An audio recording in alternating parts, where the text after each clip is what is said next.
Hello' everyone, মোৰ অন্য এটি মিনি ভ্লগলৈ আপোনালোকক স্বাগতম জনালোঁ।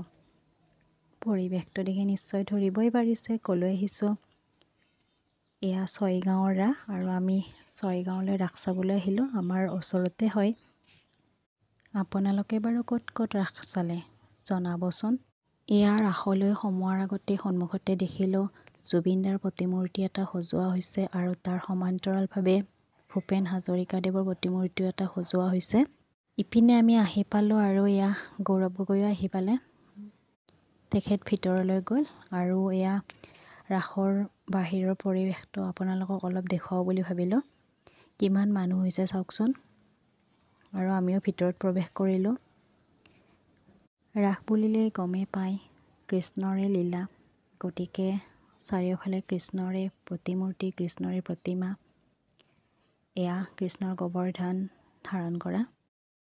ইপিনে প্ৰতিমাবোৰ চাই থাকোঁতে গৌৰৱ গগৈ ডাঙৰীয়াও মঞ্চত প্ৰৱেশ কৰিলে আৰু তেখেতে মঞ্চত আহি সকলোকে প্ৰণাম কৰিলে। তাৰে অলপ ভিডিঅ' ক্লিপ আপোনালোককো দেখুৱালোঁ।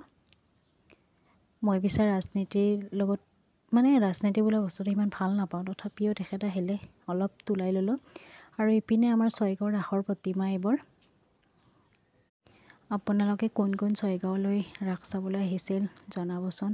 এই ৰাসত আৰু এটা খুব সুন্দৰ চিন দেখিলোঁ।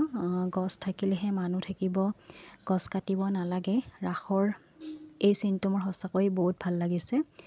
আৰু ৰাস বুলিলেই এই চেৰেকীটোৰ কথাটো ক'বই নালাগে, ডাঙৰ চেৰেকী যিটো, সেইটোৱে সকলোৰে চকু আকৰ্ষণ কৰে। তাৰপিছত আজি আহিলোঁ যিহেতু ভাবিলোঁ কি ইয়াৰ পৰা এখন গাড়ী লৈ ল'ম আৰু সেই ভাবি এটা টিকট কাটি ল'লোঁ আৰু পাম বুলি আশা থাকিল। পামেই আৰু। শেষত আমি ম'ম' খালোঁ আৰু এখন মোবাইল দোকানত গ'লোঁ আৰু মই এটা কাভাৰ লগালোঁ মোবাইলৰ। কেনে লাগিছে ক'ব দেই।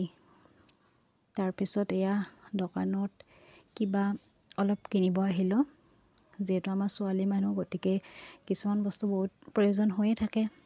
আৰু শেষত আমি দুকপিমান ফটো উঠিলোঁ আৰু এয়া ঘৰলৈ যাবলৈ ওলালোঁ। আজিলৈ বাই।